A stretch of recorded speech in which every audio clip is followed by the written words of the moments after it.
Hello everybody, Killer here. Today we're going to be looking at some fragrances by the relatively unknown brand Louis Cardin. So I have 3 fragrances here to show you.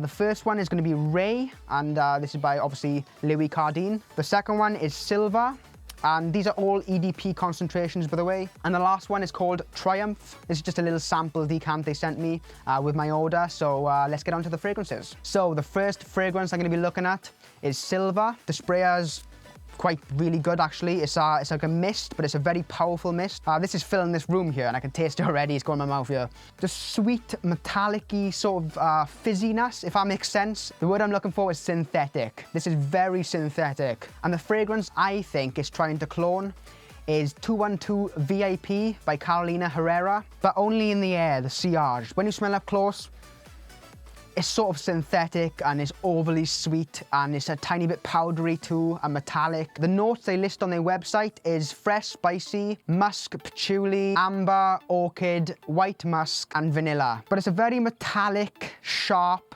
sweet, synthetic version of 212 VIP, okay, by Carolina Herrera. Slightly fruity, fresh, very synthetic.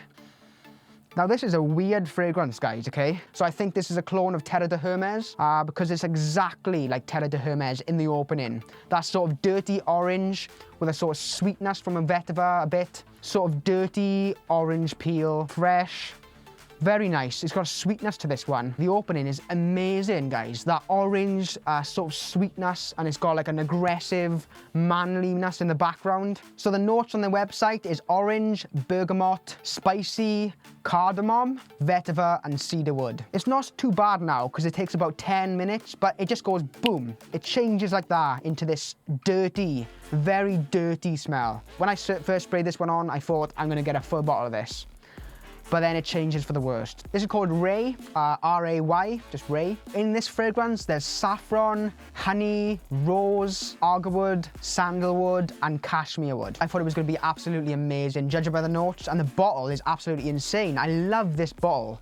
I mean, it's got a wooden cap, a real wooden cap, and it is very strong. Okay, this starts off very, very Arabian smelling. Like if you smelt oud fragrances, like fragrances with oud in, and definitely fragrances with rose in. Like it's sort of got niche quality, but it smells cheap, if that makes any sense at all. But what surprises me is the sort of richness of it.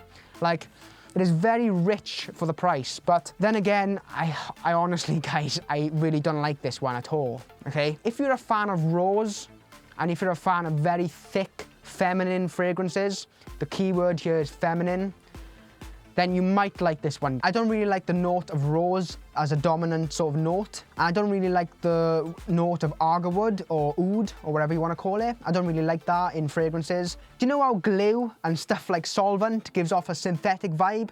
Like this is what I get out of this, like a solvent synthetic rose with like a feel of vanilla, like mixed in with that rose. Like there's not really, it doesn't scream out like 24 Gold does.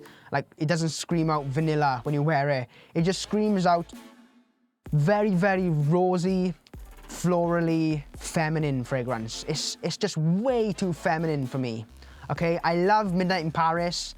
I love Dior Homme, Dior Homme Intense, stuff like that. But I think for me now, this is like made for women. I can't understand how men could wear this fragrance, okay? And it is a men's fragrance. It's marketed as a men's fragrance. Thanks for watching, guys. I really do appreciate you watching. I'll see you all in the next video.